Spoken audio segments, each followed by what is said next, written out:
Hi, everybody. Good to see you. So many people come out tonight. This is the IGDA Philly meeting for September 2022. For those who don't know me, I'm Adrian Sandoval. I'm the chair of IGDA Philadelphia.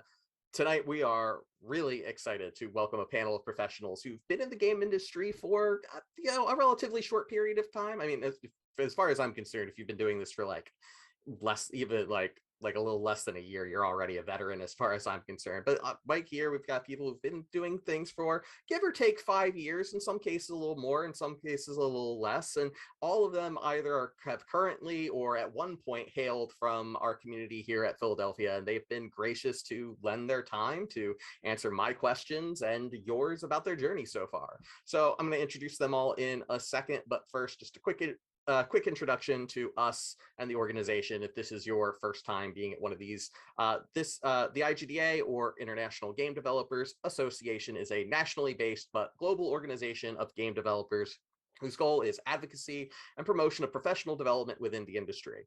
Our chapter is just one of many around the globe, and we're focused on the continued growth of our community and helping those within it through networking and resources through events such as this one. If you'd like to learn more about IGDA National and how to become a member, you can visit igda.org. As for our chapter, we also have a website, igda.org/Philly, and are on various social media sites such as Facebook, Twitter, even YouTube to catch archives of past meetings. You can also join our Discord server by sending out an email to igdaphilly@gmail.com and asking for an invitation. That is completely free to all Philly community members, and it doesn't require an IGDA membership. Finally, we do have a code of conduct, which you can read in full at our website, but just in general, remember, we strive to create a safe space for everyone. So please be respectful in all your communications in our spaces, whether that's the Discord, our Zoom meetings, and all future events, whether they be digital or physical. So with that, I want to get us started on the main event and do that by allowing our panel to introduce themselves. And I'm just going to go in order based on the lineup that I have above me that none of you can see. And we're going to start with Sophia. Okay. Hello, everyone who's in attendance. My name is Sophia Nelson. I graduated at Drexel University in 2020. My first job after graduation was at EA on Madden 22. I was an environment lighter at the time, and I'm currently employed at Avalanche, Warner Brothers Avalanche, working on Hogwarts Legacy as a cinematic lighter right now. And actually this month marks my first full year at Warner Brothers Avalanche. So I think at this point, I've been in the industry for about a year and a half total. Nice, that's fantastic. Awesome. Next is Nooka. Hi, my name is Ileana Dascălu. I go by Nooka. I graduated from the University of the Arts in 2019. Took a quick break, worked at an office for about 8 months, and then I decided I wanted to go to grad school, which coincided with the pandemic, so that was super fun. And so I went to Dallas to study production for video games at SMU Guildhall. I graduated earlier this year in May, and I got my first job at Deck9 Games.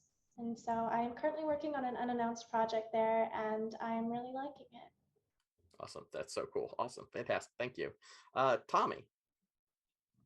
Hello, I'm Tommy. I graduated from Drexel in 2017.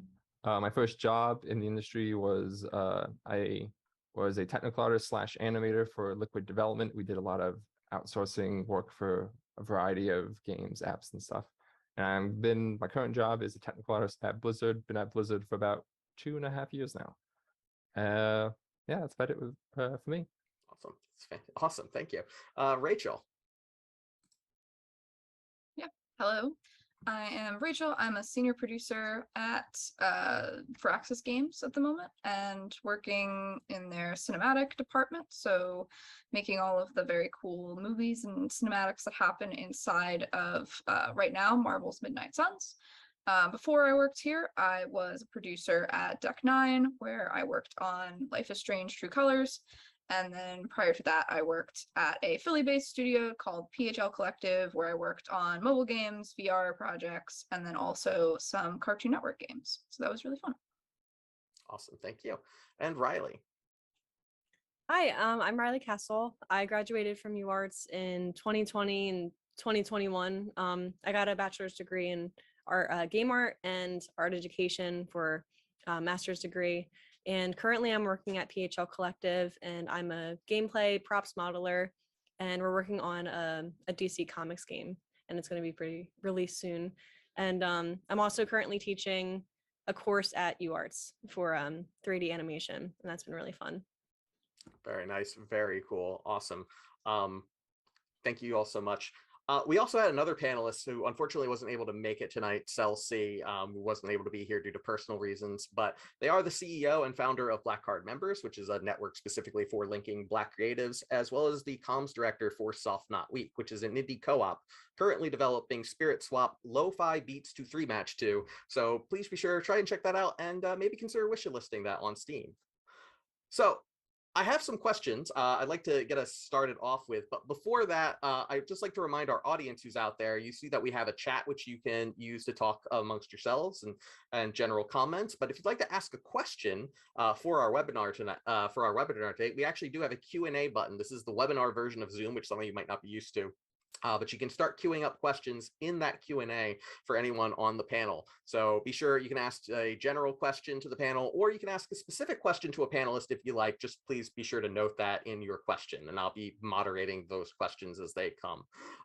But to get us started, I'd like to just kind of start out with just, before getting into kind of your journey to your career, I kind of want to go a little bit further before that. I also teaching game history, and I'm always kind of curious about the actual history of the developers and the people who went to make games and why. So that's really my question for all of you. Why games? What really influenced you or made you want to get started in turning this to a career in this industry?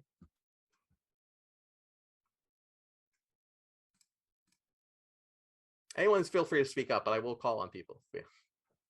I'll go first. For me personally, I had an older brother who went through the whole, he didn't know what he wanted to do for college and life and stuff, and he spent like 10 years in college sort of deal. And so he really like was on my back about like, oh, figuring out what you want to do for the rest of your life. I'm like, as a person in high school, I'm like, that's intimidating. And he's like, what do you like to do? I'm like, I play video games a lot. He's like, people make those, you know? I'm like, okay. And then he got me like a student version of 3ds Max, and then that's pretty much how that started. And I just started learning on my own, and then went to Drexel. And yeah, that's pretty much how I got into it. It was just something like playing games as a hobby, so I'm like, might as well do what I would like doing as for a career, and so far it's worked out. So I can go now. I feel like mine's a bit cheesy, but it's similar. I was really good at math and art in school, and I was trying to come up with what I want to do professionally based around that. And I played a lot of Sims, like tons of Sims. I would like write stories and just like really try to be really creative. That's a big reason why I learned Photoshop, and I've like became really versed in Photoshop during that time as well. And I entered all these like art challenges that were based around The Sims. And I remember one day my mom looked at me and she said, Sophia, you should really figure out how to make something like this your job. And I was like, well, you know, you're right. Yeah. I feel like there's some creativity there, and I'm really passionate about The Sims in general. So I was like, maybe there's some career path or some career path or trajectory there. So based around that, that's why I kind of followed into game design. I have 2 people in my family who worked in small independent studios as well. So it didn't seem too far out there to look at game design as a career. We lost Adrian, it appears, but keep the ball rolling. I have a similar story with Tommy and Sophia. I think I've been playing video games ever since I could remember. And I think it was like late 12th grade. Like I'm trying to figure out what to do for college, and it just kind of hit me like, oh, I should do like video games. Always did that. And when I was a kid, I played a lot of Spore, and I don't know if many people know that, but like that game. But there was this version of it where you can kind of like create your own levels, and it was kind of like this really cheat way of like coding and, you know, actual game art, but it felt so real to me. And I had so much fun with it. And my mom said the similar thing, like, hey, you should do something with it, like make your own stuff. And I think that all kind of culminated and turned into today. I actually have a completely different story. So I didn't play too many games growing up. There were a couple computer games like The Sims and also Spore, Wolf Quest. If Rob's here tonight, doesn't look like he is, but I remember meeting Rob for the first time, and he was like, oh, I worked on this game that nobody knows and it's an embarrassment to me. And he said Wolf Quest, and I was like, that's my favorite game. What are you talking about? But aside from like a couple mostly educational adjacent type of games, I didn't play too many. And so originally when I went to college, I wanted to major in illustration. So that's what I declared for at UArts. And I got there and I had this props assignment where I had to, like design what a prop would look like from multiple angles, what it would look like in use, who uses it. And it was really fun for me. I really liked world building and things like that. And I enjoyed that assignment so much that I realized I would rather be some type of designer. And so I switched to the game art track despite not really being a gamer, because I wanted to design fantasy objects and things like that. And yeah, from there, I found the Philly game mechanics, realized I really liked being surrounded by creative people, and eventually decided on production, especially after Rachel came to UArts and gave a really great talk on what a producer does. That's awesome. Thank you, Nooka. I think my story is pretty similar to Sophia and Tommy's as well. Like I definitely played a lot of games, but I think for me it was really the social aspect of games where I met a lot of friends playing like social games, and then a lot of them were really interested in like how do we make a game. And so I started as doing a lot of writing for games, and that had a pretty low barrier of entry, and that was like way back in early high school. And then as I got deeper into that, it did transform into designing games and writing inside of engines, and then doing internships at the end of high school. And that really showed me all of the different jobs you could have. I got into programming for a little while, so I've kind of tried a little bit of everything, but it's been really interesting to see all the different art and technical aspects of games, and I think that's what's kept me interested and kept me in it for so long.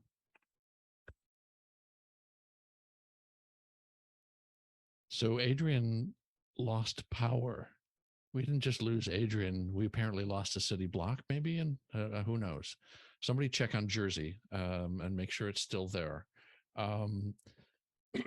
So you get stuck with me for a little bit, and let's pray that the squirrels will juice up the generator in New Jersey and Adrian will join with us. But Adrian's feeding me questions because I was just going to sit quietly in the background and listen, but now I'm going to sort of feed you some stuff. To me, I mean, we framed this as early career experiences, right? And you're all in that sweet spot of you're in the job or on the path to do what you want to do, right? Which is an amazing thing. Not everybody gets to do that. And so I think the overriding question, there's a lot of people I know in the audience that are students right now, right? Some of them are actually brand new students who just started their first term in local programs, including Drexel. And so it's that bridge. How do you go from where, okay, I want to do this, to actually getting that first job with a game company, whether it's the job you're at now or whether it was just that first one that gave you that foot in the door? And it's a big ask, but what did you do? How did you bridge that gap? What were the major lessons or experiences you want to talk about in bridging that gap? And I leave it open to the table. But like Adrian, I will call on somebody if necessary. I think the only thing I would start with is just that it's really hard to figure out what it is that you want to do without having done a lot. For me, I feel like I'm still figuring out what I want to do, like 6 years into my career in games. And my advice is kind of cliche, but I think it is just like try as many things as possible. And I think trying them even in the context of like a game jam or something can still give you a lot of insight. For me, by the time I was at PHL Collective in my first like salaried job, I knew that I wanted to be a producer, which was really great. I definitely would not have expected to end up being a cinematic content producer though, which is, you know, basically a film pipeline. So that's very different than what I started in. So I think it's try a lot of different things and then really jump at the opportunities that are given to you. So for me, it was, you know, that was the gap that was open at Deck 9 was we need someone to run the cinematic pipeline. And that was not something I had any background in, but I dug in and learned how to do it and ended up really enjoying doing that. But I think also my last thing is just, it's not very high stakes if you find something that you don't enjoy and you do it for a year. It might not be the most fun, but you've learned a lot, I think, about yourself and about what you would like to do in your career. So I wouldn't get too hung up, especially in school, on what it is that you know, quote unquote, decide you want to do, because people jump around so much in the game industry, even late into their career. So I would say something like a general thought or note, especially for, you know, students that are looking as well into potential internships in the future. I kind of had this weird setup when I got my first job at EA, where the recruiter recognized the company that I'd interned at. And because he recognized that, and someone that was on the team prior that was, you know, a lighter prior on Madden had also interned there, he was like, oh yeah, I saw that, and I thought I would give you a shot interviewing you because I was familiar with the company and the other person from that company was a really good employee. And that was just really like per chance coincidence. You know, had a different recruiter saw it, they may have never made the connection between the two. And I would say, you know, of course, it doesn't matter necessarily what name you have on your internship, but I would say that, of course, if you have the chance of interning somewhere in the future that has a bit of like a known name to it, and you want to maybe intern to more of the AAA industry, where I feel like I fit now more into, it helps to have those names because it helps to get you an easier foot into the door. Because had I not been interviewed by him, I think it would have taken me even longer to get my first job. And funny thing from that too is the only reason I would say I truly have my job right now, other than my manager taking a risk on hiring me because I had no cinematic lighting experience. I would say the only like other thing that really got Warner Brothers to look at me was the fact that I had a known company name on my resume like prior, because I submitted the exact same portfolio and resume minus the fact that I had EA on my resume to them like a couple months later, I guess about 6 months after, and they finally looked at me. So it's interesting how it works out in that way too. Having some known names on your resume or, you know, a known internship will get you farther faster. Of course, you can definitely get your foot in the door just on your own gumption, on your own drive and your abilities. And I would say I got my internship based on just how many places I applied to. But there is some easier paths going forward outside of college that you can kind of set up for yourself while you're still in school. Yeah, I want to second what Sophia's saying about name recognition. So this is my first job in the industry, but I did go to a very well-known and successful graduate school, and that's how I got my job. So Guildhall is known not just for the strength of its program, but also it has a very strong like job placement. Oh, Adrian's back. Hi.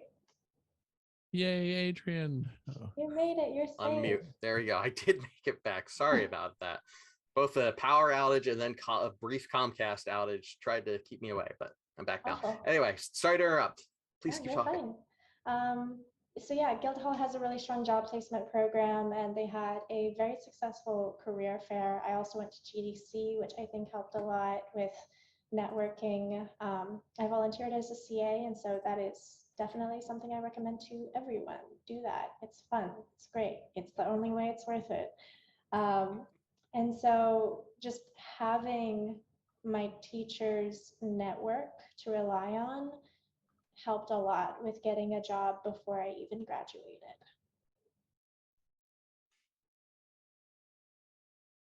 I did something very similar to Nooka. I think it was maybe my second year at college, or maybe third, I don't know. And I had a teacher recommend me to contact the founder of PHL, where I work now.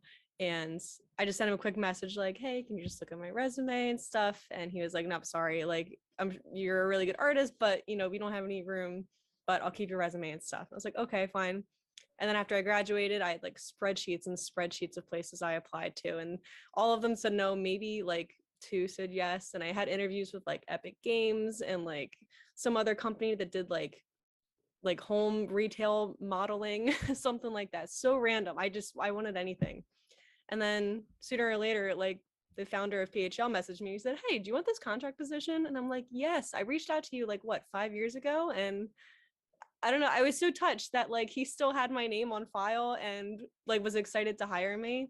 And I've been having so much fun, and I'm so glad he reached out. So a lot of it is the networking, and they pound that into your head when you're in art school, and it's kind of annoying, but it's so true. Like you just got to really talk to all your teachers, classmates. It helps out a lot.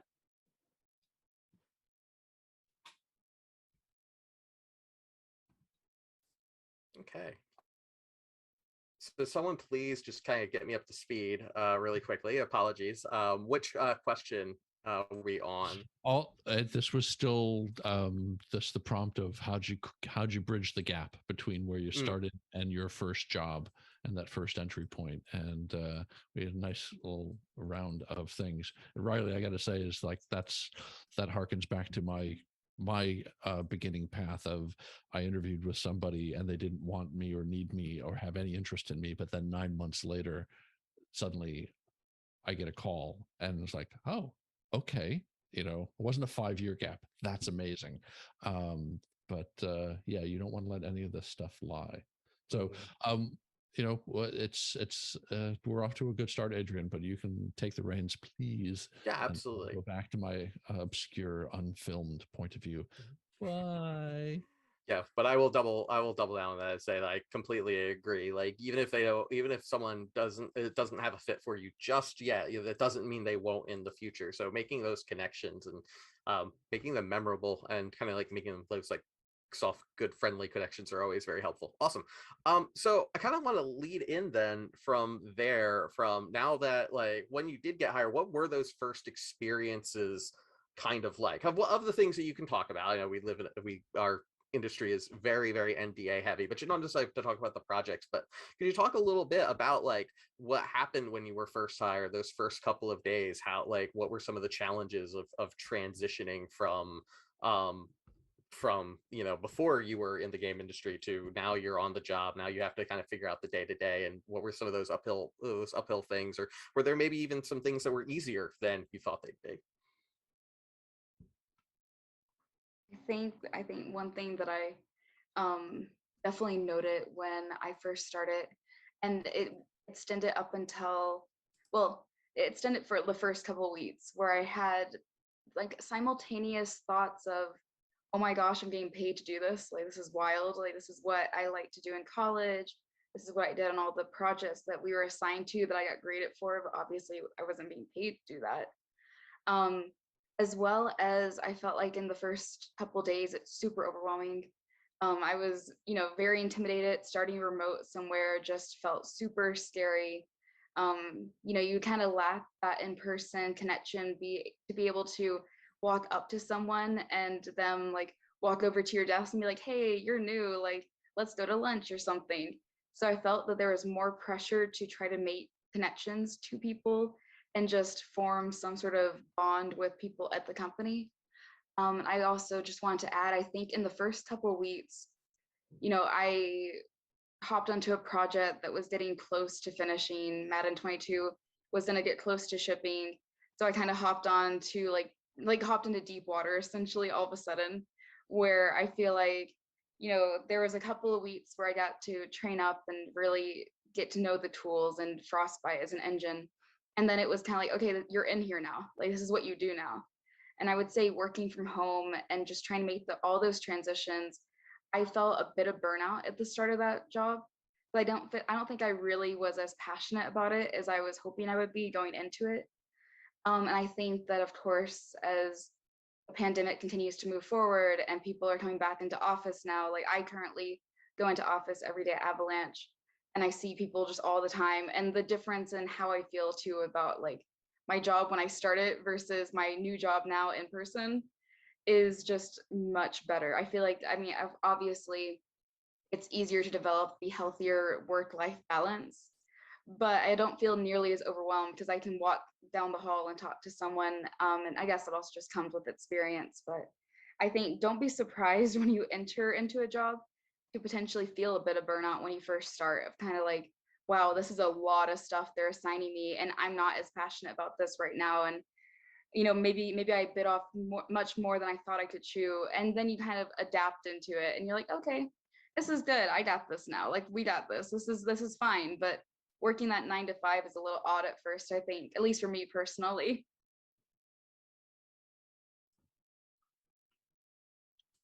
I'd say for my experience, my first job, it was remote work. This was before the pandemic was even a thing. So when the pandemic did happen, I'm like, this is my use.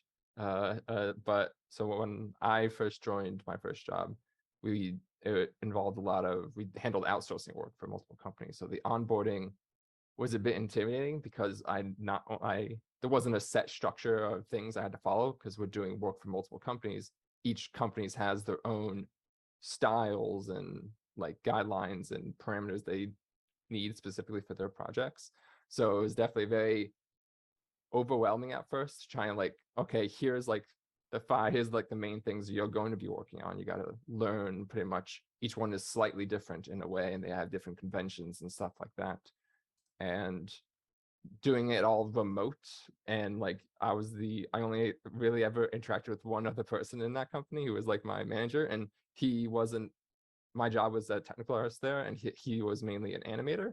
So it was like I didn't have anyone else to like go to in terms of knowledge. So it was very self-reliant, and it's very intimidating, but at the same time I highly recommend stuff like that, because doing, a lot of people might not like doing outsourcing work, but it allows you to work on many different types of projects, which you learn a lot of different things. Like you could work on like apps and games all at the same time, and it's all done, at least in my experience at my job, it was done.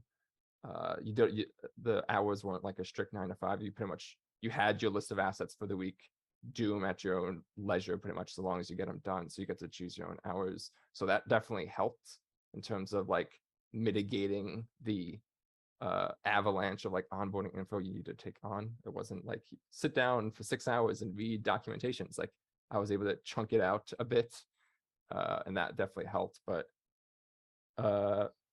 always ask questions. I'd say when you first join, a lot of people are very intimidated they don't want to ask too many questions that come off like, oh, I don't want to bother my seniors or like come off looking like an idiot. Ask questions. Everyone feels that way. Always ask questions. Ask as many questions as you want. That's what your seniors and other members on the team are there for. That's one of the big things I take away when you get your first job. Ask a lot of questions. Don't be afraid to.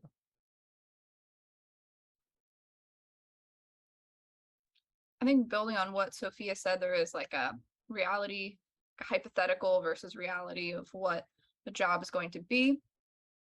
And every studio is so different for most disciplines that what being an environment artist looks like at, EA is going to be totally different than Riot. So I think there's also that aspect of starting a new job, is you don't really know what your job is going to be like, because it could be anything really. And then trying to determine that in the interview process is always kind of, for me, the challenge of like, what is my day-to-day going to look like? That's a question I always ask in interviews. But I think building on that too, I didn't go through the traditional like 4-year university program, but even so, I think I had, so I had done several internships and I had done a lot of self-teaching through like books and tutorials and, you know, lectures and things like that. And there's a lot of best practice sort of information that you get about how do you, let's say, run like a sprint planning session, or how do you make a 3D model, or whatever applies to your discipline. And when you start your first job, those things, a lot of them will probably just get thrown out the window. I think that's always a bit jarring for people who have just joined, because a lot of game development is pivoting to what makes sense for the team and for the project in this moment. It's very, you know, I don't want to say reactive, but it's very fluid, pipelines and process and the way the teams work together. So I think being prepared for that and being ready to sort of roll with the punches of like, yes, maybe that's the best practice, but today we need to get the game shipped and here's how we're going to do that, is sort of an adjustment, I think, that new folks have maybe a bit of shock at when they first start.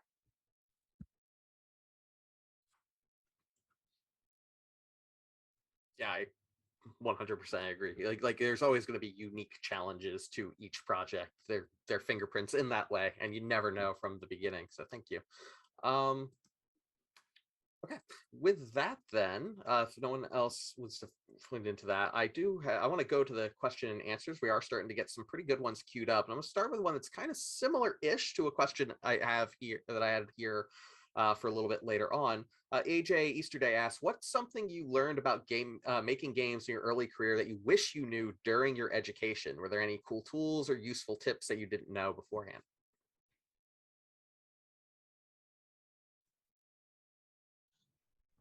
As someone who went to grad school, I'd really like to take this question. So when I graduated with my bachelor's degree, I had a lot of trouble getting a job out of school at one of the local Philly companies or remote or anything. And I didn't want to go straight to grad school because I didn't feel like it would be a good use of my time. I wanted to stay in the local community. And it wasn't until like maybe 9-10 months after I'd graduated that I made the decision that grad school would be the right choice. And so I made this really big change in my mental attitude towards school, because when I was in my bachelor's program, I was like, I got to get the best grades. I got to do good on this assignment. I got to focus on my homework. And hi, Eric. It doesn't matter. It doesn't matter. It's actually not important. Eric is my teacher from UArts. But the good grades are actually very distracting, I guess you could say, because you're not trying to succeed at the assignment. You're trying to understand, or your goal should be to understand the techniques and to be able to take what you learn and apply it to any other thing. School is not so much a place to get technical skills, although it is designed that way. It's a better place for networking. So spend a lot of time talking to your teachers, developing relationships with them, finding internships and other outside opportunities. So when I went to grad school, that was my number one focus, to get the bare minimum grade to pass. And they were easy graders, so it wasn't really that hard, at least in production. They were not easy graders for the other 3 disciplines. So if you're interested in the other programs, don't take my word for it. It's going to be very hard. But my goal was to just network and just keep my eyes open for any other opportunity that could present itself, even if it was outside of school, even if it would have distracted me. Just a degree is a tool to get you a job. The actual goal is not the degree, it is the job itself. So I think having that mindset shift is really important, is my personal advice from there. I would say I have a quick tip, and it's especially when I was looking for jobs and then when I was between jobs, I felt like there was a stalemate where I wasn't getting as many bites. So, when I was applying, then I was hearing a lot of no's or, oh, maybe in the future.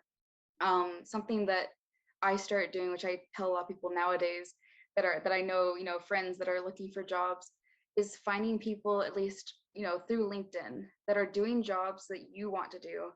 And, just making that connection, especially as a recent graduate or a student, it's super easy to, send them a message, link in with them, be like, hey, I'm so-and-so, I'm interested in, what you do in the industry. And I would just like, if we could talk about that or connect about that. And just taking advantage of the fact that you're a student or a recent graduate. And, LinkedIn people are usually pretty open to linking in and talking with students about how to get into the industry. Or potentially the flip side of that is, hey, I see that you're doing a job I'd be interested in doing. Would you mind giving me a portfolio review? And getting that from someone who is working in a position that you're interested in. They know how, their company would look at the portfolio. They know what things might be strong, what could be weaker on the portfolio is really good in general. So just making sure to utilize all of your resources while you are still a student, because people are usually much friendlier and much more understanding if you have the basis of, I'm a student who's really passionate about what I do, and I would love to talk to you about what you do. Yeah, I think in the game industry, the other thing that you kind of touched on is it shouldn't be this way, but it is the way it is. In my experience is people are much more willing to hire you if you are currently employed. So if you currently have a job, you're a much more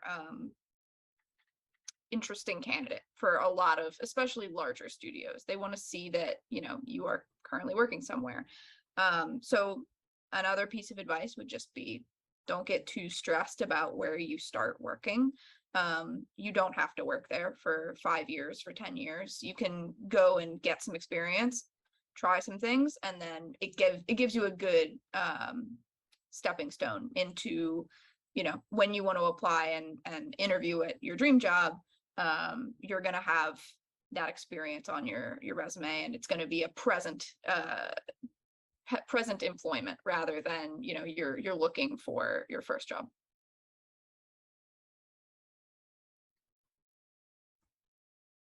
Awesome. I also, so there was another question that from Kelsey Reyes, which was that, what about folks who are changing careers and don't have resources that come along with being in school and getting those student internships, participating in job placement programs? Is there any advice for getting your foot in the door at their first industry job?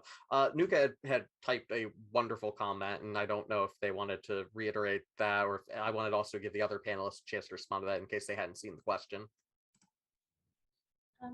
Yeah, I really think getting involved in your local community is really important.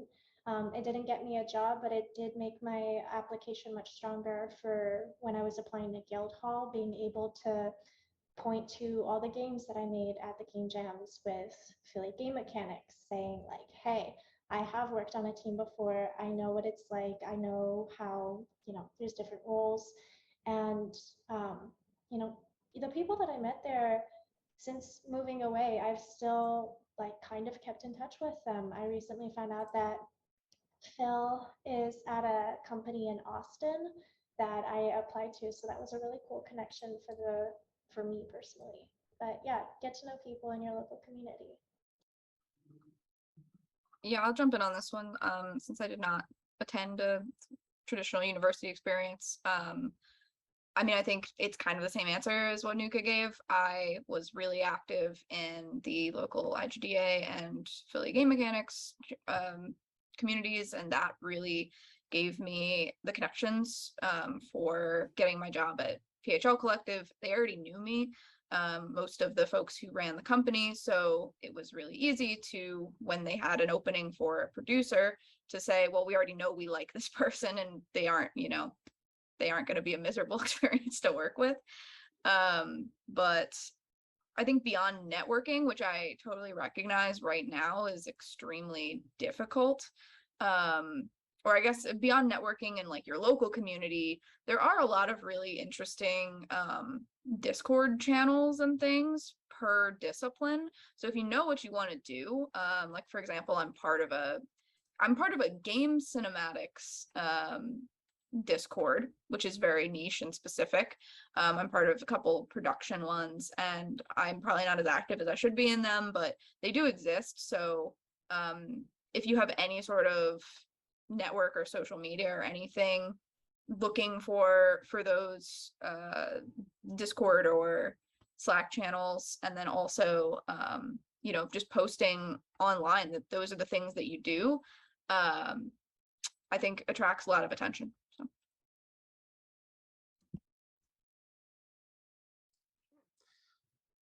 So Duncan asks, do you, if you are allowed by contract, continue to work on passion projects with game development outside of work? I think some people have an interesting answer to that question. I'm not on the panel, but I think it's very subjective to whatever company you work for. I know from both EA and how Warner Brothers handles it, if you have some sort of personal project, or you run your own small company with some friends, or maybe it's not even as deep as that. You have like an Etsy shop where you sell stuff on and you made like some sort of income from that. Most companies have the ability for you to fill out some sort of form, and you can submit it, and either they will approve what you're doing, or they will decline it, or they will ask for more information. I have personally not filled out the form, but I have also not seen a lot of instances where the companies say no, as long as you're not taking, at least from EA and Warner Brothers, you're not taking like proprietary information from the games that you're working on with them and then applying that and trying to like sell your game or sell yourself as like, oh, made by a creator of this thing. It's just a personal project on the side, but I think it's very dependent on what studio you work for and how they kind of lay down their behind the scenes internal workings of what you're allowed to do and not allowed to do.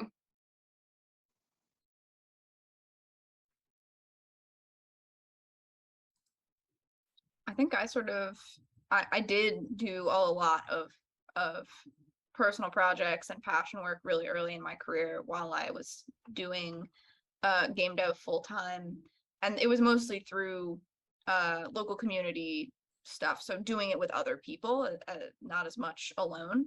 But I'm gonna say I still do, but the form that my like passion projects take now are community management. So like I'm part of Global Game Jam as a regional organizer. I am on the NYU Game Incubator Board of Advisors this year. And so like, yes, and I still count those things because they are technically work, but it isn't as much creative work nowadays, just because I kind of use that headspace and energy for slightly different things that I think you need to sustain a long career in game development, where like you kind of need to like, I don't know, take up pottery, right? Because like looking at computer screens all day is going to drive you insane.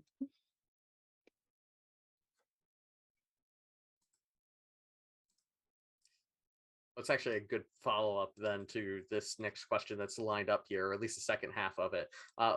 First asking, what are your best interview tips with game companies, especially with AAA companies? But also, how do you keep physically healthy working a job where you have to sit and stare at a screen for long periods of time? I think I gave, was it earlier this year, an entire talk for the IGDA about back in February. Mm-hmm. Yeah, about interview tips. So that's my tip, is go watch the talk I gave. But I think the greatest hits of that were like, be really aggressive about also making the interview process about you and the fit that you want to have at a company, and looking for green flags as well as red flags. I think I talked a little bit about that. And also being really present and So I know, I think a lot of advice in the game industry that I have heard is like interview or apply to like 50 places because your chances of getting any of them are really low. I don't think I've ever applied at more than 3 jobs at once. But the thing is that I've just put a ton of time into every application that I've done and tried really hard to make it clear that I want the job.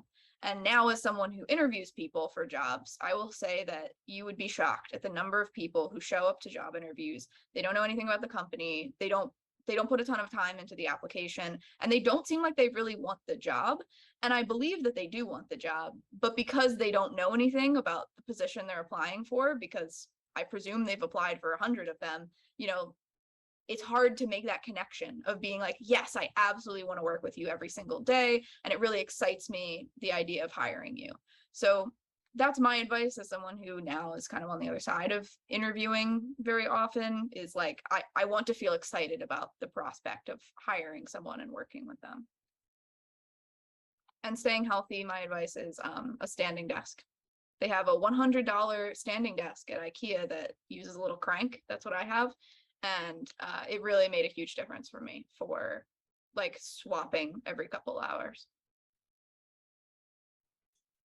I think Rachel makes some really good points. I think when you're interviewing, like, to have that enthusiasm, because they want to see that you're excited to work for them, because they want that type of community. And I've always noticed if I ask a lot of questions, that kind of goes with the enthusiasm. Like, you know, look for those green flags. What do you like of this company? Because you're kind of also interviewing them too. And also cover letters. I know like a lot of people, they'll make a resume and a cover letter and they'll have it super basic and like default, and they'll send it out to a bunch of people. If you personalize each cover letter and everything a little bit to like their own company, it helps out tremendously, because it shows that you put all that effort and time into, you know, changing certain sentences. And, you know, if something is towards like an environment art kind of job, you're going to direct your cover letter towards that. If you're for, you know, a character design, you're going to talk about that in your cover letter. And, you know, I heard, you know, horror stories of people like, you know, submitting their applications to companies and then not changing the company name. And that's horrible. I can't imagine. I haven't made that mistake. I hope I don't. But yeah, I found that really important. And I have folders and folders of each game company, like Riot, EA, Blizzard. It's just all these different types of cover letters. And also a lot of companies with the health thing, they do have a lot of gyms connected. For some reason, a part of that. But yeah, they do recognize that we do sit all day. So a lot of gyms are involved.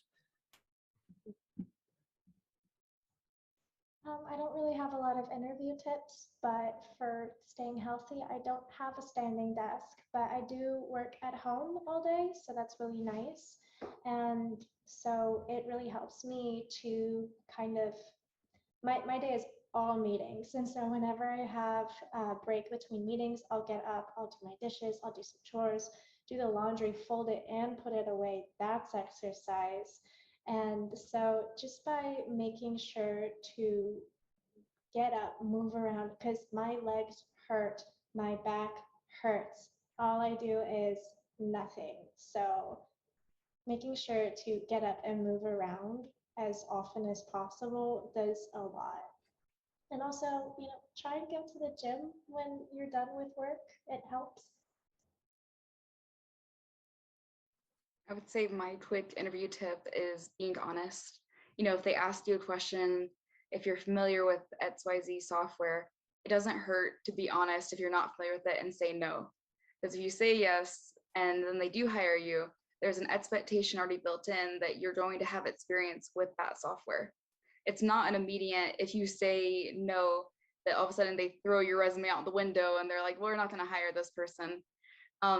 Because they're willing to train you. And if they really want you on the team, they will train you. And I would say the other tip that I have, because I get a bit anxious before interviews, I'm a fairly extroverted person, but interviews are just a whole nother beast in themselves, is trying to see, you know, if it kind of starts out a little awkward, seeing if I can break the ice first.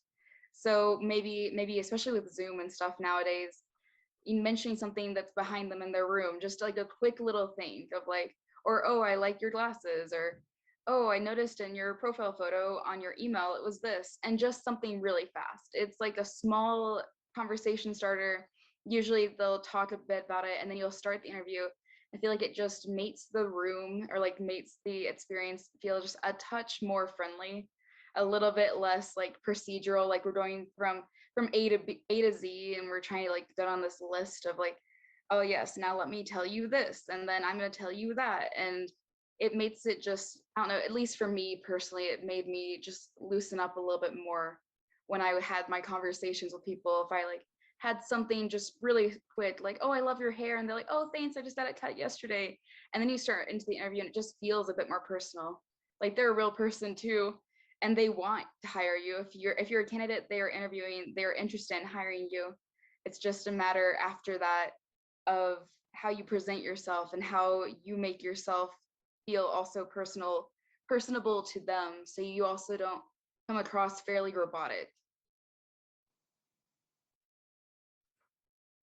In terms of keeping healthy, another thing I would add on to, it was easy to do before work from home, obviously, but like in the office, like it's really good to, like when you're working with your team, like I had a really good senior who would like grab everyone, stop everyone what they were doing, and just take us out for a walk or just around the block. Like we were like dogs. We were just like, time to go for a walk, and it's just good to go stretch your legs, and it's a good time to on that walk you had just downtime to talk to your employees, learn more about them. You got to kind of take a step back away from work, and then in other cases you could just walk around like your floor, like go to the animation pit, see what the animators are up to, hang out with them. You're stretching your legs, but at the same time you're building relationships with other members of the teams, other departments, stuff like that. That's always a great thing. I highly encourage it if you're working in office.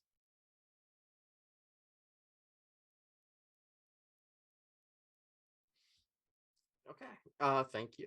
Next up from Jordan, I've asked feedback for applications I've sent in before where they have told me I have good skills, but not enough experience for the position. Where do you gain experience if you already graduated and don't have internships under your belt?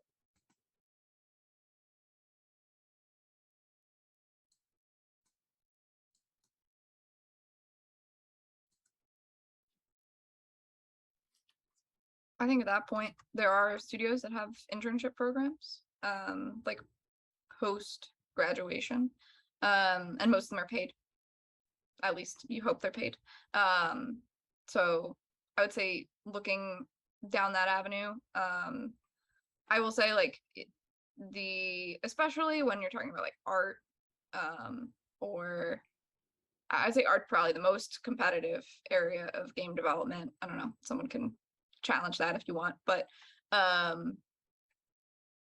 it's extremely hard to get some of those entry level jobs, right? There's just so many people applying for them. Like we had 560 people apply for our writing, our like entry level writing position that we opened at Firaxis. And it's like, you could be an incredible writer, but are you better than 559 other people, right?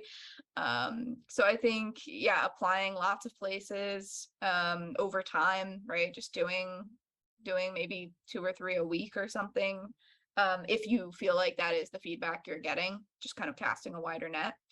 And then also, yeah, looking for just really junior positions. It's not anything to be like ashamed of, but you just kind of have to think about the fact that like there are so many people applying for every job. There is a huge element of luck to every job that everyone gets. And a lot of times it's knowing people. So I think that's another good avenue, is just when you're applying, is there anyone at that company that you can put as a referral? Because a big part of getting a job is also, do you seem like a nice person to work with? You know, I think definitely there have been times where we've had multiple candidates that are kind of even in skills, but one of them just seems like they'd be a lot more pleasant to spend 40 hours a week with. And so there you go, that's your choice, right? So I think that's part of it too.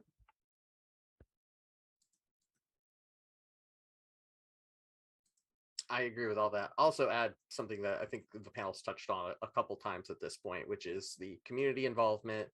doing game jams, just doing things to put yourself out there to be able to buffer your resume with things that aren't necessarily career work, but are still like counted and seen as experience. So next up, and it kind of ties into a couple of the things Rachel was just touching on. I'm a game student currently looking to work as an illustrator, concept artist in the AAA games industry. I've heard from other people that the portfolio you send out is all that matters on your application. Is that true? No, because you're going to go through an interview process, and how you present in that interview is going to matter a lot.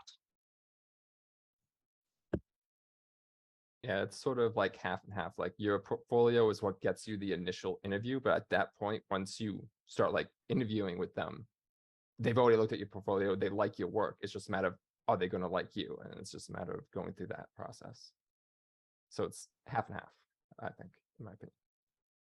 I would say, echoing that too, is just from my experience alone, having a company's name on my resume felt like while they looked at the same portfolio, they actually wanted to interview me.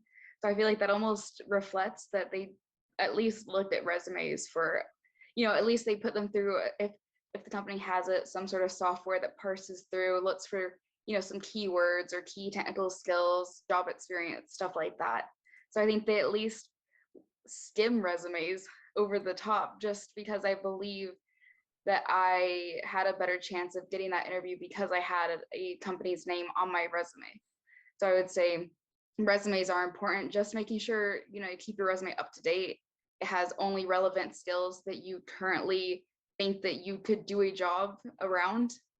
Don't keep skills like, oh, well, I used Motion Builder once, so now it's on my resume. Because if for some reason you get into that company and they're like, well, we saw you could use Motion Builder. I mean, it's very unlikely that would happen, but just make sure your resume is up to date. It's current to what you are doing, current to what your skill set is and what your strongest skills are. Don't just fluff it up to make it look better. But prioritize, maybe I've done these really good projects and I felt really passionate about these. And if I go into this interview and they start asking me about stuff in my resume, I want to be able to talk about what's on my resume that I feel passionate about. So even if I've had maybe a more current project that I don't feel as good about talking about, I might not put that on my resume because I don't want to necessarily try to, fumble my way through talking about this project that I really wasn't the biggest fan of.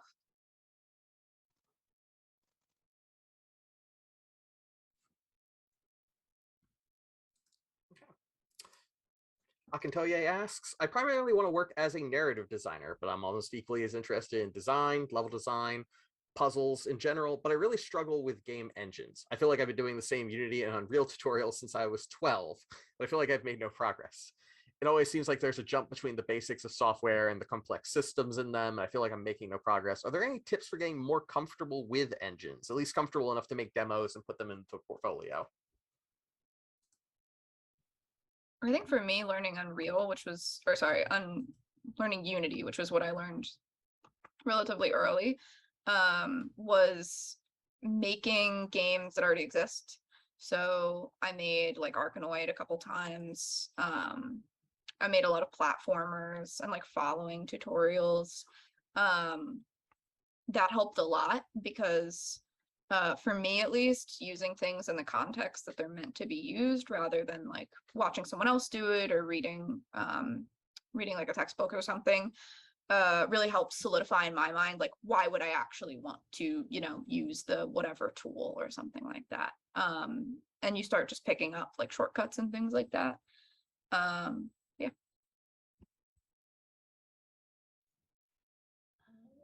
I'm gonna answer the question in a kind of backwards way, but have you tried not using engines?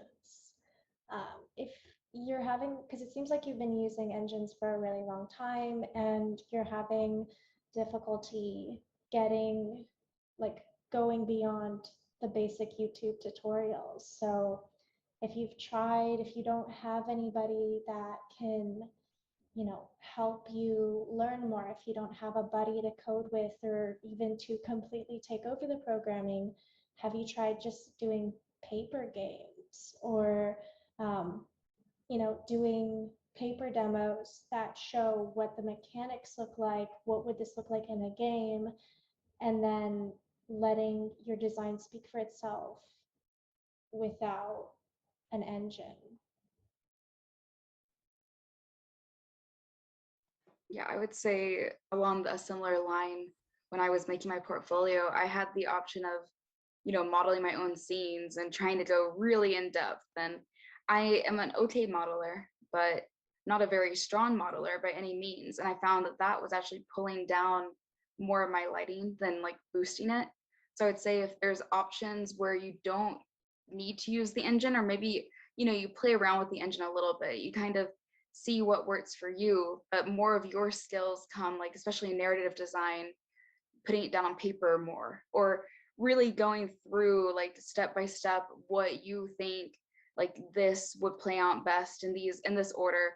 I would say something that showcases your work more than trying to slug through an engine that you don't feel like you really understand, because also there's plenty of onboarding and people at companies where if you were to get a job, they could help you kind of get used to that engine. Also with proprietary tools and proprietary software, it's really hard to go into a studio and know everything that you're working with anyways.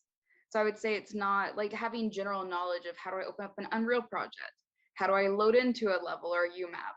How do I place stuff? Having that general knowledge is at least, I would say, minimum what you should have, on top of just like being able to showcase yourself in the best way possible. So you're not minimizing your skills with a lack of like fully understanding the engine itself.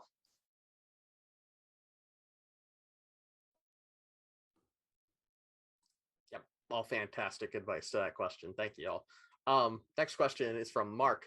What do your workdays generally end up looking like? And how does that compare to how you imagined it before getting employed and working in games? Sporadic is the word I'd use to describe it. As a tech artist, my personal experience has mainly been like you have your tasks, you have your meetings, your day is broken up by meetings. In between those meetings, you're working on your tasks. But as a tech artist, we're kind of like a supportive department where problems come up all the time in all the art teams, whether it's character or animation.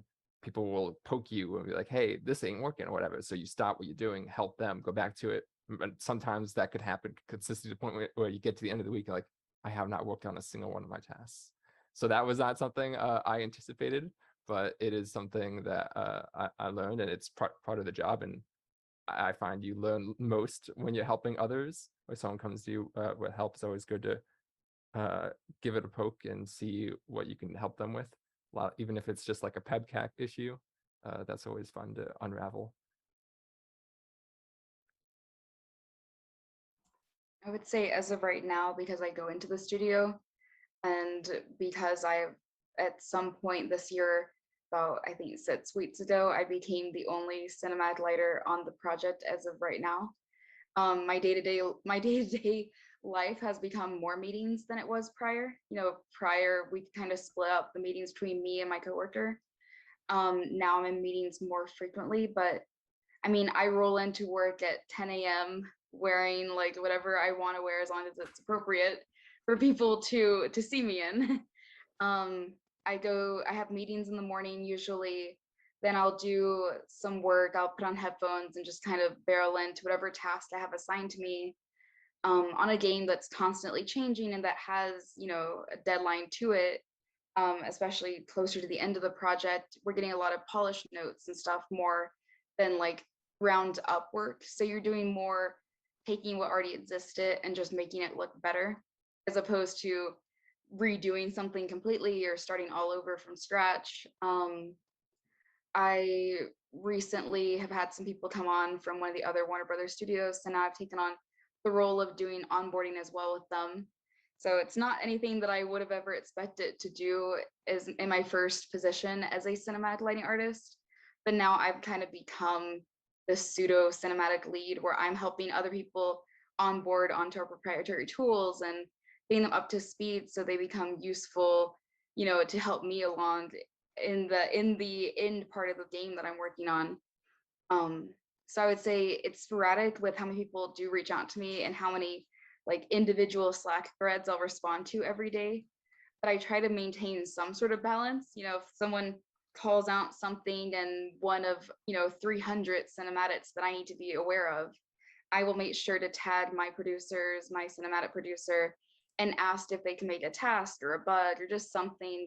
So then when I come in the next day, I know I'm not going to forget about that because there's just so much stuff to keep up with in general, especially on, an ever-changing project too.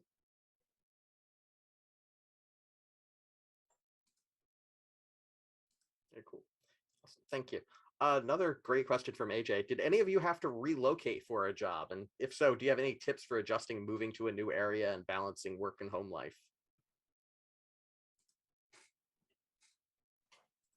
I've moved across the country a couple times for work. I already lived in Philadelphia, so that was easy, but then I moved to Colorado for a little while, and then back to New York, and then I moved to Baltimore, which is where I am now.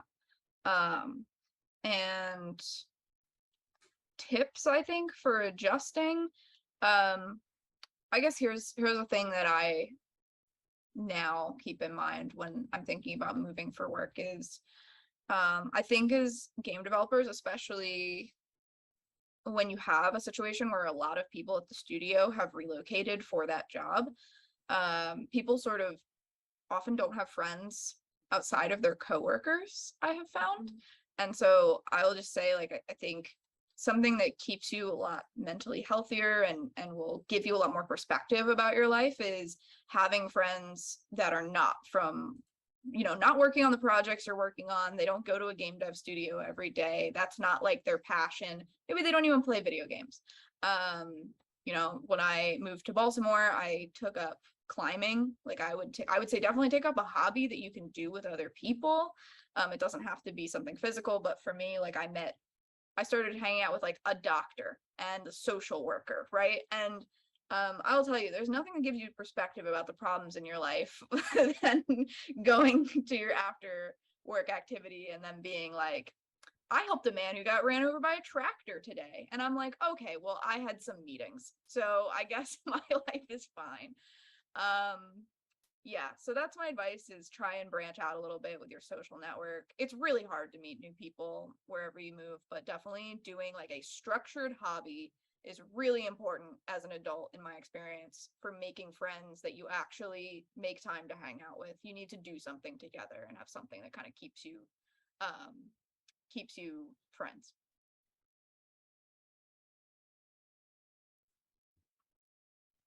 I would say make sure to, when you take the job offer right before, when you're still able to have a bit of negotiation power, make sure that you have relocation in the offer. If the company allows relocation assistance, just making sure that you're very upfront and clear about it. I live in Salt Lake City right now, which is where Avalanche is based. I started at Avalanche remote with the understanding and like written in the contract that I would move and I would relocate, once the pandemic kind of slowed down a little bit more, which it hasn't necessarily proven to slow down necessarily, but we've started getting booster shots and stuff like that.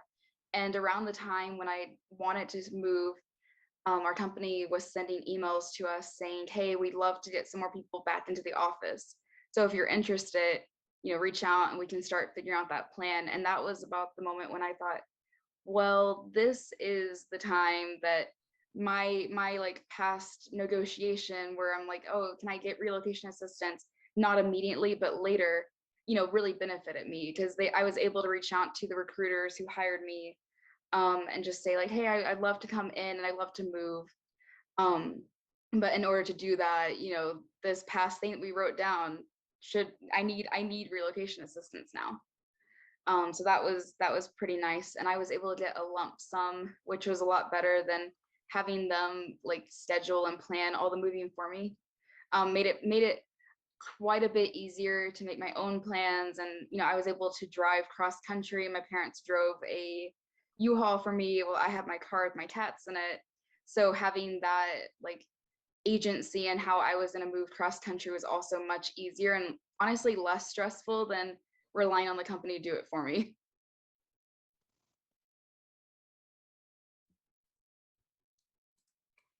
Our next question is from our own Eric Van Horn.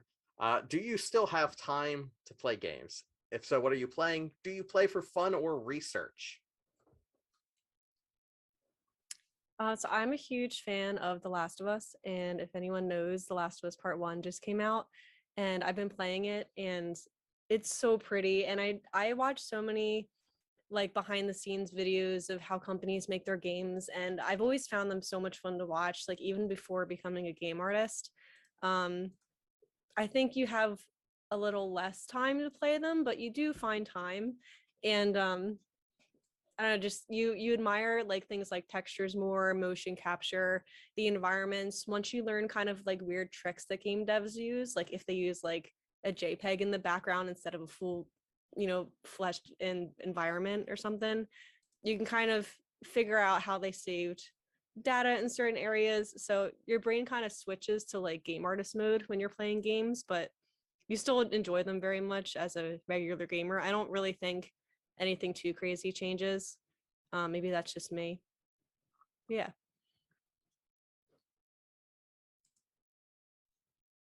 Yeah, I definitely try and make time to play games. It's a little bit hard because I just moved into my new apartment, so all of my free time is spent building furniture and finding deals to buy cheap furniture because it's expensive, turns out.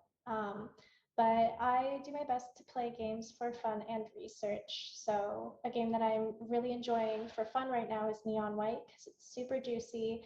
The writing is terrible, but just don't read it. Play the game instead, and it's fun. It's really good for turning your brain off and just looking at sparkly things and letting your body take over. For research, I'm playing. It escapes me. I'm playing Life is Strange. So that's pretty fun. It's a different kind of game than I usually play because normally I play action stuff. And it's really interesting, and I'm really liking how that character, like how characters are shown in that story, and like the emphasis on narrative in that game compared to a Neon White. And for curiosity's sake, I'm playing a game called Immortality, which is a puzzle game, and it's very, very different. That's all I can say. It's hard to explain. I've become a huge appreciator of like not hardcore games. Like I have lots of games on my phone now. So that's a thing that's happened to me. I feel like that was not at all what I used to play before I started working 40 plus hours a week in game development. But yeah, and I think like everyone else said, I play like games for research pretty often, particularly anything that's like very cinematic heavy, things like that. And like everyone said, it's partially playing the game, but a lot of it is like figuring out how they did things. And I try and stay up on like what technology was used and things like that. So that's always helpful. But yeah, other than that, I play a lot of games that I think are very cliche for a producer to play, like a lot of management games and things like that. So that's still like my comfort game genre. And every time a new like Harvest Moon or Farm Simulator game comes out, or like Crusader Kings when that came out, that's my life for like a week, but not as much. I do not play games as much as I used to.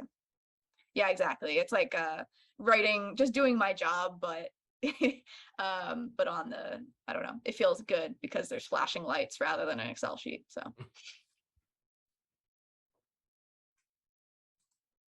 yeah, all fun answers. Keenan asks, do game jams and other larger personal projects count as industry experience, especially in terms of a programmer? Personally, when I'm looking at resumes and things, I don't really think that like student projects and things should necessarily be listed under like work experience, but I do think you should definitely list them. I just find that a lot of times people will sort of not misrepresent, but sort of say their title was one thing, right? Like producer on a student project or something, and there was, I don't know, 3 people on the project. And it's fine to list that. Like I want to know that, but I do think you should clarify that it was a project that probably had like an advisor. You probably had, you know, people who were kind of stuck with working with you, right? And so the situation's a little different than working at a game studio or working on something that even you and your friends are doing together. Like I think if you do a project with you and 5 other people in your free time over the course of 6 months, I think that's actually more of an argument for, yeah, put it as industry experience. Because, oh, I mean, what is that if not like a tiny company, right? Game jams and other like personal projects that you do, in terms of counting as industry experience, from like an art perspective, I'm not really so sure as a programmer, but I would say it counts as experience if you could, like, sounds cliche, it's like using the word in the definition, but it counts as an experience if you could describe your experience to it. Like if you're like in an interview and they ask you about whatever this personal project is, if you could give stories, details, tidbits about what you did on this project, like the struggles you faced, how you overcame them, things you had to cut, lessons you learned from the experience, then it is indeed an experience and something worth putting on your resume to talk about in future interviews. Yeah, I agree with that. And I think it also depends on where you're applying. So if you're applying with a larger company, it doesn't really answer the question that they're asking, because they're not just asking like, have you ever made a game before? They're asking, are you familiar with industry pipelines? Do you know what it's like to work on a large company? So, you know, if you put down game jams or student or personal projects down as experience, it probably wouldn't work out if you applied at EA or Blizzard or something. But at the same time, you know, like Tommy said, if it's if you can speak to it, turn it into interview stories, and like Rachel said, with you know, if you work on it for months and you have that persistence, it's actually useful experience, and it's worth putting at least on your portfolio website, if not on your resume. And writing a blog post talking about the sort of stories you would tell in an interview will help a lot, I think.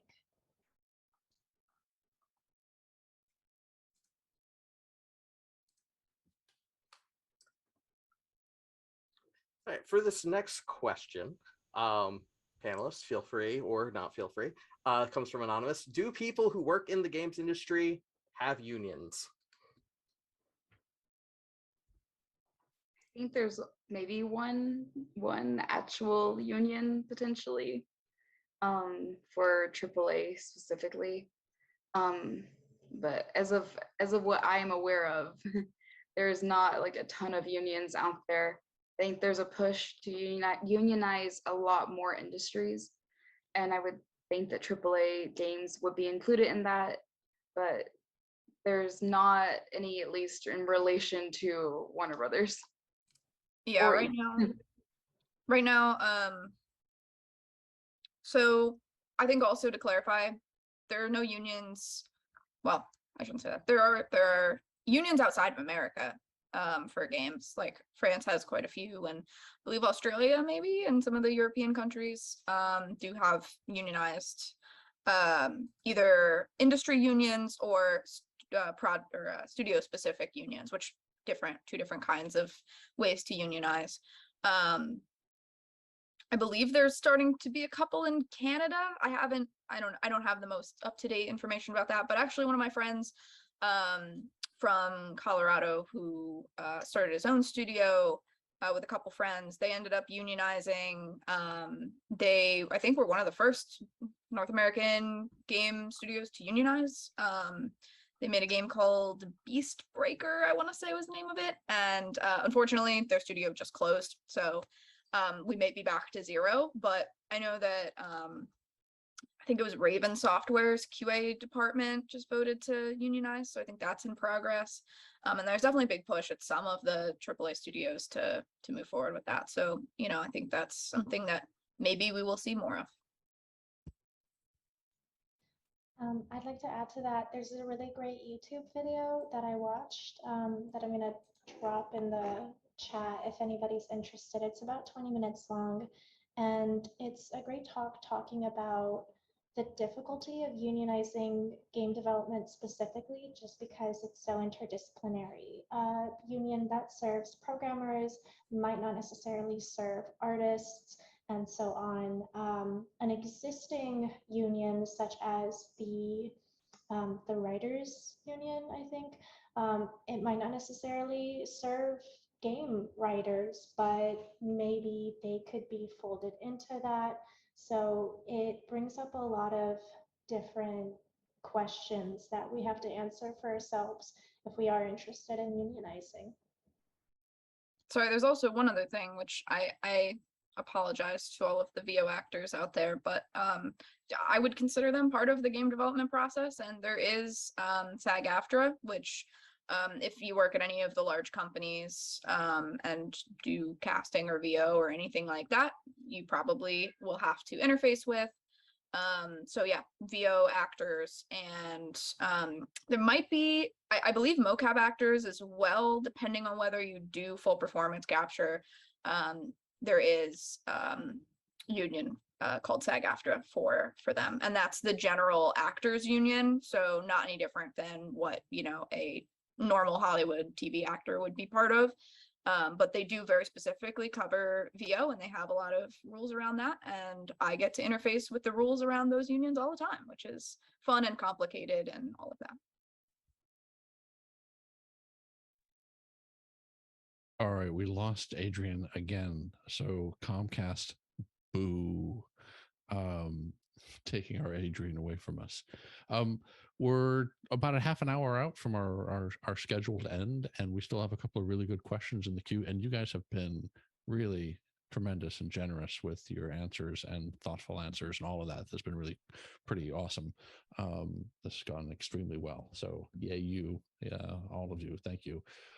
So Casey asks, I actually want to interrupt real quick. Sorry. No, please, I have to leave now. I have to return my carpet cleaner because that's something you have to do when you move apartments, and they are much harder than a vacuum cleaner.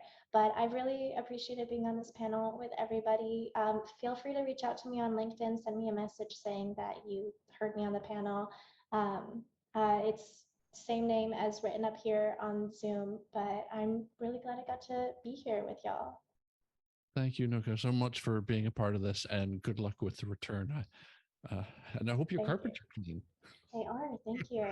Have a good night. Bye. Hopefully you get your security deposit back. The days of moving. Okay. And then there were 4. So Casey asks, I think we sort of touched a little bit of this on it. On this sort of how your workday goes, but they have a secondary portion of not just work tend to be done on a normal day, but would you recommend the interviewee ask what the expectations are in the company, or they're an accepted industry-wide understanding? I think this goes back to, and I think this is worth reinforcing, additional thoughts that you have about you're not just being interviewed, you're interviewing the company and coming prepared to ask those questions about what life is like. Are there other thoughts that you want to add into that didn't get touched on before? I think generally, or at least in my experience, a lot of companies have core hours, right? So if you're going to ask the question, that would be typically the way to phrase it, is like, what are the core hours of the company? So for example, Firaxis has 10 a.m. to 4 p.m. core hours Eastern time. So our folks who work on the Pacific coast, theoretically, doesn't always happen, would be working 7 a.m. to 1 p.m. their time, right? And all that means, that's not the amount of time you're supposed to work per day, right? That's only 6 hours or whatever. But what it means is that you are available during that window of time. So it kind of gives everyone a little bit of overlap, even if you're in different time zones. So that's the question that I would ask. And typically, in my experience, they don't really care when you work other than that. You know, I think it matters obviously per studio. But yeah, and usually we live in a day and age where I think most jobs now are like really 9 to 6 rather than 9 to 5. Right, where your lunch hour time does not usually count as part of your day. So that's a thing that often comes up, I think, early on, is like, are you doing the hours that you're supposed to be doing? And people have sort of a maybe one idea or another of how that goes. So yes, I think you should ask about it. Ask about core hours, definitely. I think it's also acceptable to ask, like, does your company do crunch time? Like, if so, like, how is that a normal thing? And how often is that? Like, it's always good to know. Like, I remember when I was in school, like, the crunch time was like a big scary monster everyone was afraid of in the industry. And so far, like, I have yet to experience severe crunch time, so I'm thankful for that. But it's something that I've definitely kept an eye out for. And like, in terms of hours per day, it's more, at least for like if you're working like a salary job, it's acceptable to like mitigate your time so long as you're available during the core hours, and you're able to do, like, typically if you're like at a full-time job, you're doing your 40 hours per week. You could work like 12 hours or 10 hours one day if you so choose, and then work like 6 to 4 hours another day. But it depends on the flexibility of your company as well. So it's definitely a conversation to bring up in an interview, or maybe with your manager if you're already hired and stuff. Definitely something to talk about. Yeah, and I'll also say it really matters whether you're salary or contract. That's actually a huge discrepancy. So I have friends who have the same job as me, but because they're on contract and not salary, like, they have to log their time. There's like specific rules about overtime. Typically you get paid for overtime if you're a contract employee. If you're a salary employee, you almost never do. There's laws around that there's like an exemption basically for, like, if you work at a computer, you don't get overtime pay. I don't know. I'm oversimplifying that, but that's basically my understanding of why you don't get overtime pay as a salary employee. I want to add to, a lot of interview processes, especially for bigger companies, are in multiple parts. So it might be easier to ask those questions when you're actually being interviewed by people that you would be on the same team with, as opposed to asking the recruiter, where they can give you more generic overview of stuff. But if they're interested in potentially hiring you as a candidate, they'll often set up another interview or 2 more interviews with other parts of the team, especially those that you will be actually reporting to, your managers or your teammates or people like that. And usually when you get into those, you can start going a little bit more like in depth with the details on what does crunch time look like, what are the expectations of, the position I will be entering, like, you're my manager, what are your expectations of my work, or what are general hours that people work, how many people are on the team, stuff like that. Oftentimes you get a little bit more like technical with them, as what's like a biggest challenge you would say I would face in this role. And it's something that the recruiter can sometimes give you the answers to, and sometimes they will say, those are great questions, hold on to them, and if you get a second round of interviews with the team you will be reporting to, ask them there. They're really good, and they'll have way more like specific answers for you there. I would say when it comes to hours, there's definitely a big push as well, just in general, now that I'm back in the office, that it's much easier to balance work and life. And I think that from what I've heard with a lot of people that are coming back into the office, even if they only come in a couple of days in the week, that they've also agreed that going into the office means that when you get there, you're starting your day, you're working your 8 hours or your 10 hours, or maybe you get caught up in some sort of huge thread of some big technical issue, and now you're in there for like a 12-hour day. Then you go home and like you're home. Like, there's less temptation, I think, once you're working in person to go, oh, my computer is just right there. Like, my computer is just in the other room. So I've signed out, but oh, this person really needs me to respond, and I feel like a bit like obligated to respond to them. And I think that as you get going in a career, there's probably a bit more concern when you're new, that like, oh my gosh, I need to prove myself. Like, I need to really work hard. Like, doing overtime is like expected of me. Like, this is great. I'm going to work overtime and I'm going to show them I'm really dedicated to the company, but it can get super unhealthy. So just making sure that when you log out at night, turn your notifications off on the apps that you guys use. Maybe only respond to like select people that are just super overwhelmed and that it'll benefit them if you respond to them, but kind of try to check out from work. It can happen. You can easily work an 11-hour day by accident. You sign in too early into work and all of a sudden you're available and everyone floods you with a bunch of messages. And by the end of the day, you're like, wow, that was a long 11 hours. But then the flip side of that is when it's time to clock out, if you've done all your tasks, you're really like ready to go, you can log out, and anyone who messages you between the time when you're logged out and when you log back in, oftentimes they don't need to be responding to you or messaging you at that time anyways. So, have some agency, I guess, over the hours that you work. Do your 8 hours, log out, and try to check out from work. Don't be tempted to check your emails. Don't be tempted to go back in, because at the end of the day, you're just another employee in a company often, like more often than not. If something was to happen and you left the job, or a tragedy was to happen, they would find someone to replace you. So balancing work versus your like personal life is super important, because in the grand scheme of things, to your manager, you're important, but to the company, you're just another person they pay a salary to.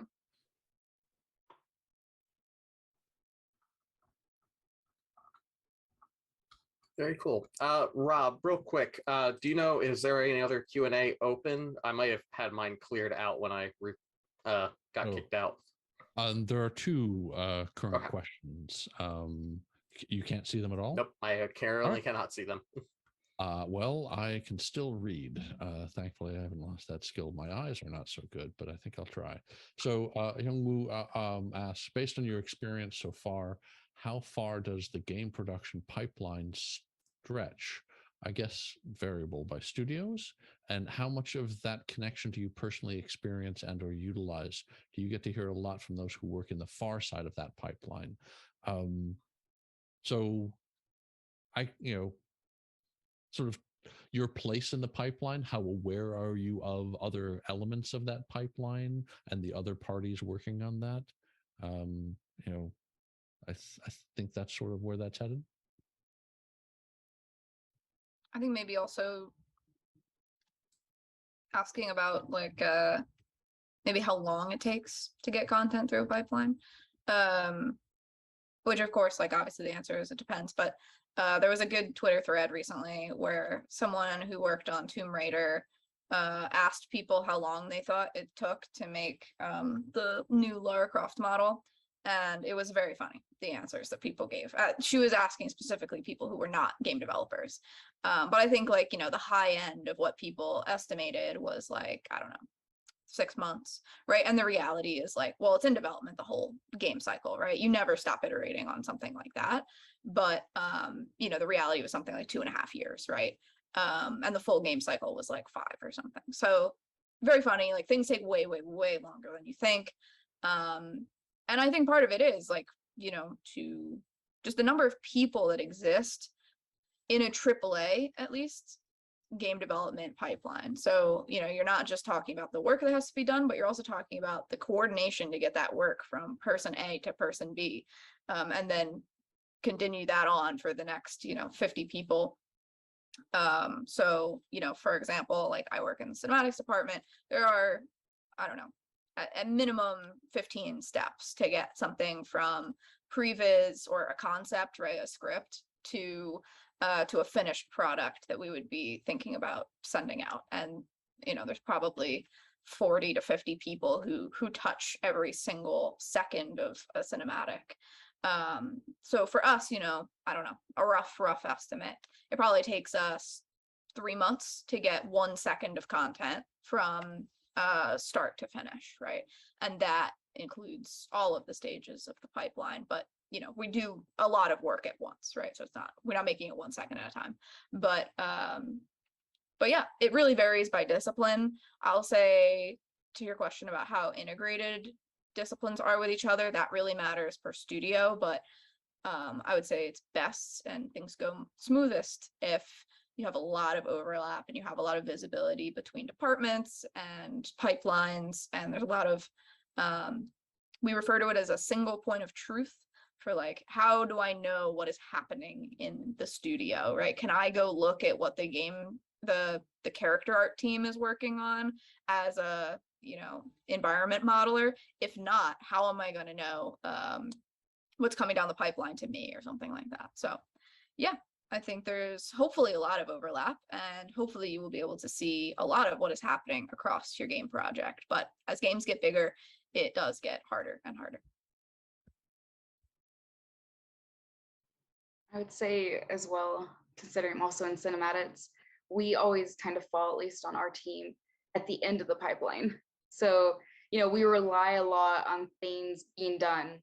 You know, if I need to set up something that's a bit more tricky based on how a character's facing, I'm relying on not only body animation and face animation to be done, so then those poses that I need to light are locked in place, but they're also relying on things like environment art. So the environment matches up so they can actually put their body animation in, so it's aligned to the environment. And then on top of that, I'm also relying on the environment lighting team to put their lights in so that I can build off of that for the cinematic lighting. I would say my past coworker and I talked about our project as kind of like this waterfall, where like the people who really, you know, maintain and like developed the pipelines and just all that are at the top. And then most of the project kind of is on the waterfall itself. And then there's the pool at the bottom that's like where cinematics and visual effects and like final audio exist. And that feels like, you know, we rely on so much of what is coming down the pipeline. And so any small changes, even just in the terms of technical stuff, if a way that a probe system gets baked changes, it could affect all of my cinematics. You know, if the way that the sun is being processed is tweaked at all, it could affect every single moment that you're outside in that world.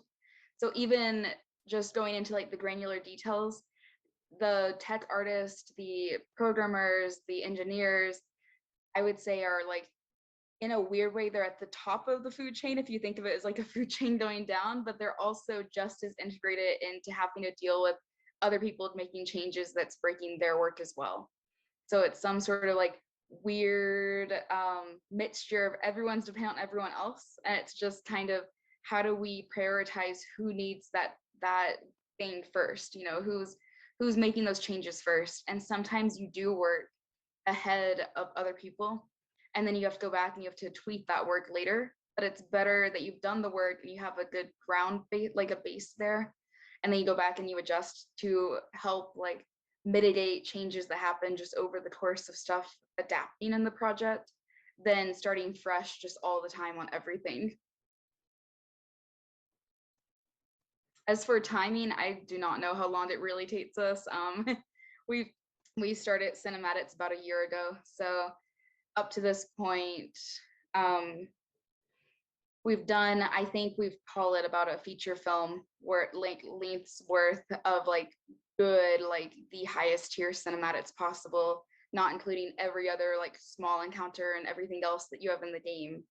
So, you know, without getting too NDA-ish over here, like we have a lot of content done in the year, and that is body animation, face animation, game lighting, cinematic lighting, audio, motion capture, like all the various teams. And then alongside that, we use a proprietary tool that we rely on our render tech team to support that as well. So we have meetings weekly with them just to discuss issues and stuff that we need them to then go in and address on their side, so we can continue our work and not be blocked by just various technical issues that you run into on a huge project.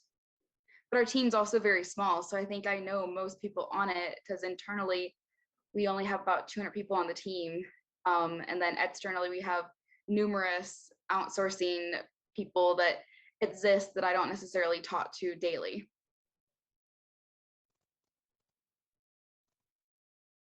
I know we're sort of running up against the hour, and I know there's one last question, but you know, Tommy, you're at another large group, but you're on, I don't know how big the size of the team that you're on, and then Rylee, your experience, you know, all of this is different scales, right? It all depends very much on the company. But if you can speak to some of the stuff before we close out, I think that would be really nice to hear about. Yeah. So I feel like Rachel and Sophia pretty much covered a lot of it, but like, yeah, the team I work on, it's we've grown a lot in the last year as well. Like, there's like, I want to say more than 500 people on my team currently, and as a tech artist, there's it's like when you select something and you have soft selection on, you select the vertice in Maya, and it's just like, you know what's closest to you. You have that's where you have the most pull. I view it less as a waterfall, more as like an assembly line. So you have your position in the assembly line.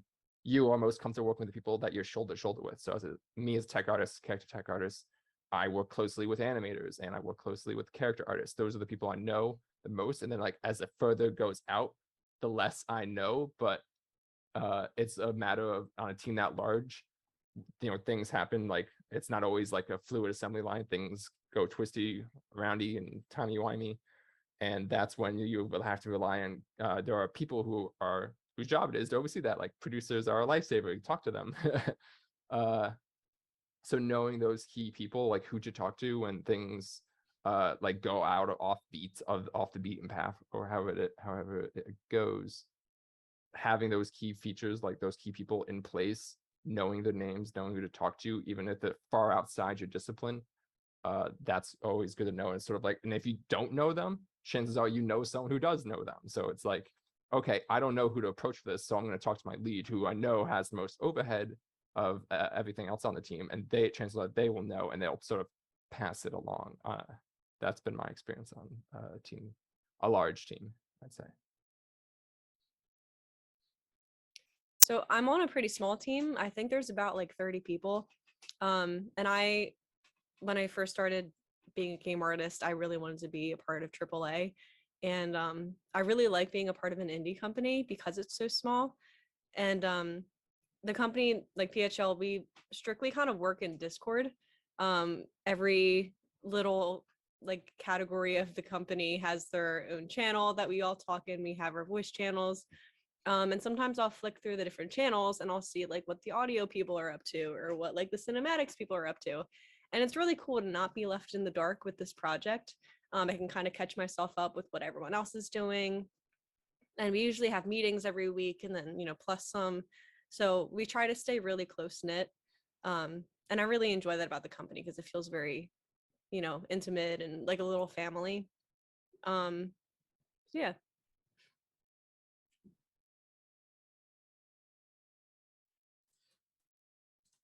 All yours, Adrian, to bring us home. I was wondering if, yeah, so we got one last Q&A from there, and then I have something to close us off. So last question, what might a freshly graduated student artist want to fill their portfolio with if they wanted to get into concept art or visual development?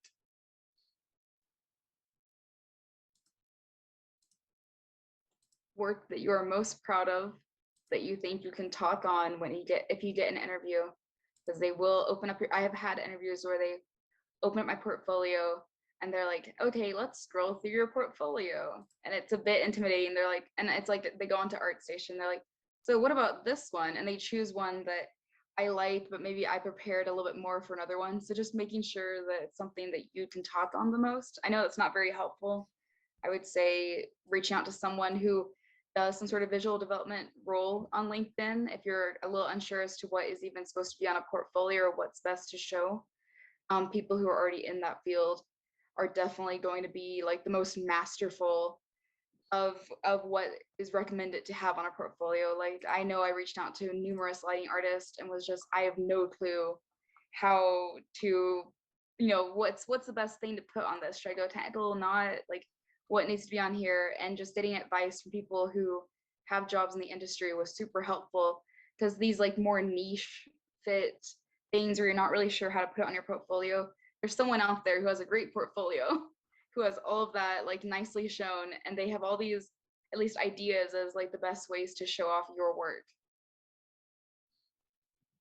I agree with Sophia. I reached out to an environment artist at Naughty Dog because I'd applied there and a whole bunch of other places, and I'm like, just a shoot in the dark, like, can you just like maybe look over my website, give me some feedback? I'd really appreciate it.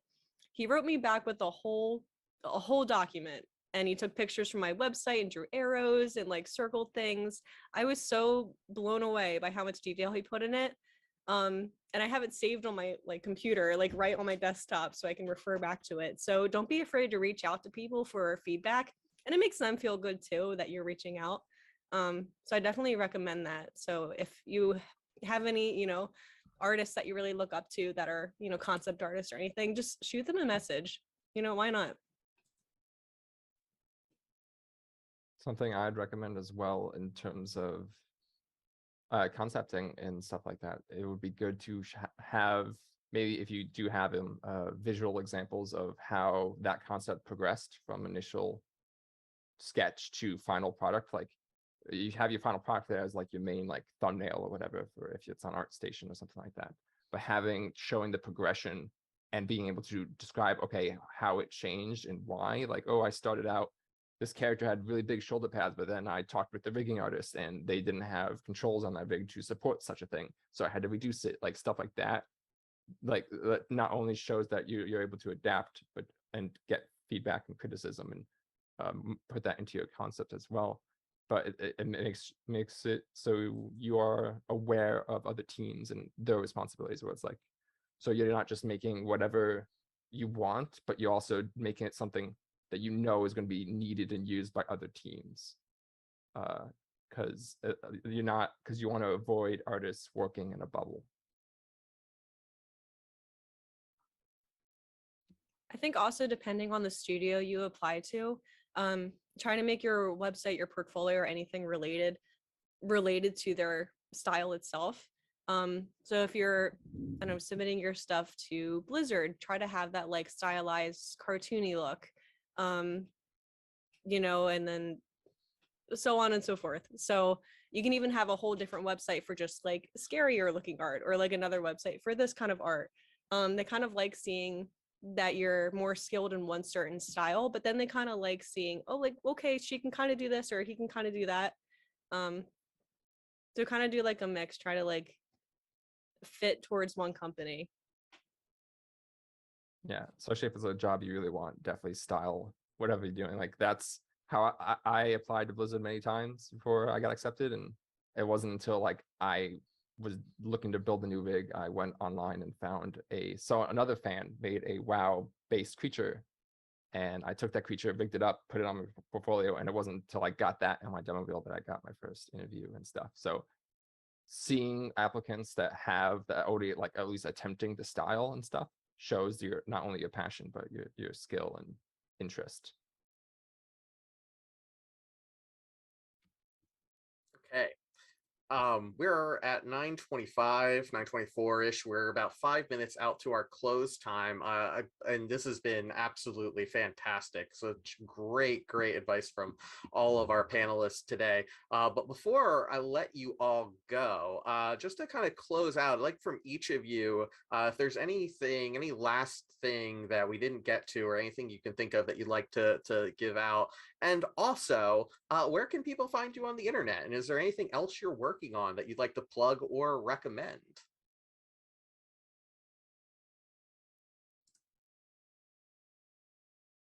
I could go first. Yeah, go ahead. I added it in the chat, but I would say, take all of our advice with a grain of salt. Obviously, we're not the only opinions in the world. We're not the only people who have gone through, various experiences. I would say even those on LinkedIn, I know of a couple, I won't name names, but a couple of people who kind of they advertise themselves as like an industry professional, and they'll have all these people follow them, and they'll host these seminars to tell people how to break into the industry. And then I've gotten advice from them before when they were like, oh, free advice. And I was like, you know what, I'm curious, what is your advice? And they advised me, they were like, oh, if you don't do this, this, and this, you're never gonna get a job in this year, and yada yada. And within like a week or two after that, I had my first job at EA. So I would say, take everyone's opinions with a grain of salt. You know yourself, you know your work. You can be proud of something that someone else might not think is as strong. And if you feel like you're super invested in that and you really want to show it. Also, I know Rob says this all the time, at least in our program, don't be afraid to kill your babies.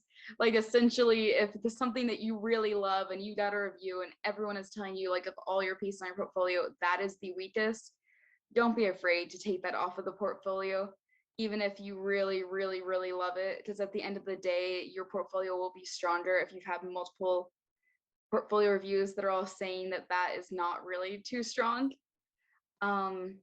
Other than that, take everything with a grain of salt. We're just here giving our opinions and our general work experience and advice. It's not necessarily what you guys will go through, but you might have similar experiences.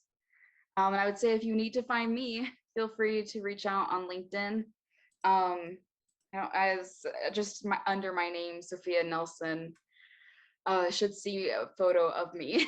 Just leave a message. And I also have my ArtStation linked on there. So if you guys want to connect on ArtStation or anything like that, I think ArtStation is a great way to get yourself out there, and industry professionals might see your work if you tag it in certain ways. So it's a good way to kind of put your best foot forward and start networking too. So find me on there, and I'm always willing to answer questions or talk as long as I notice your message.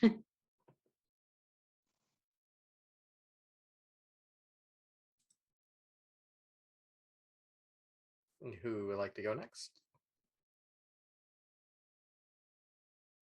I think my parting advice is that working in game development is really fun most of the time, and a lot of the bad things you hear about it are just sometimes, or based on the job you get, which, sometimes I consider whether it would be nice to go work in an industry that's a little less chaotic. And then I'm like, nah, there's probably a lot of BS that happens at the factory where they make spoons too, right? Like that's not going to be necessarily a super easy job either. So yeah, I'll throw my Twitter handle and my email in the chat there. Feel free to follow me on Twitter. I rarely post about games, but sometimes. Feel free to email me anytime. Just let me know that you came to the talk. And like Sophia said, you can find me on LinkedIn. And now that I work with outsourced partners, I am always on LinkedIn. So I will see your message. That's it. My parting advice would be for those of you who are students currently in school, like that is the time, we've stressed about networking being very important. Like find your friends, like find the people that you like working with and work with them, continuing even beyond school. Like when I graduated, like I developed great relationships. So I was primarily like a rigging artist animator, and it worked out great because one of my great friends that I made in college was a great character artist. So I was able to, while we were both working on our reels, he could make a really awesome character art piece that I could then take. I'm like, okay, I can now rig this on my own. And then that helps you both learn, because I'm learning how to rig things with a great model, and I'm also giving him feedback on his modeling to make it more topology friendly for rigging artists and stuff. And it's a great partnership, and seek those out in your friends and the people that you meet in school. In terms of where you can find me on LinkedIn. Spell my name. I will most likely get back to you. It just might take a bit because I don't always check it, but I am on there, and that's the best place to find me at. I think my parting advice would be, I think just in any art industry, it's really easy to get discouraged by rejected applications or not thinking your art is good enough or anything.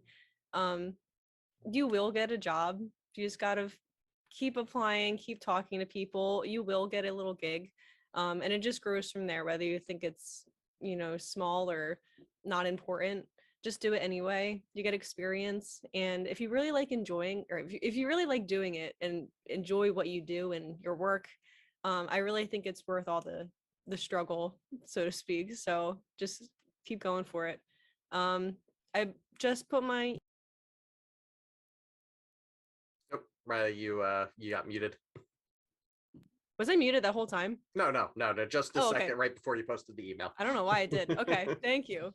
I just put my email in the chat, so if you want to reach out to me, I'm also on LinkedIn with my name. You could just find me there. And yeah, I'll always answer. Fantastic. One more time, thank you so much to our panelists for your time and your advice, and I'm sending those same good vibes to Nooka and Sel as well. We really appreciate it. Thank you all, and thank you all the attendees for your questions. That really helped this panel to sing too. They were awesome questions. Really appreciate it.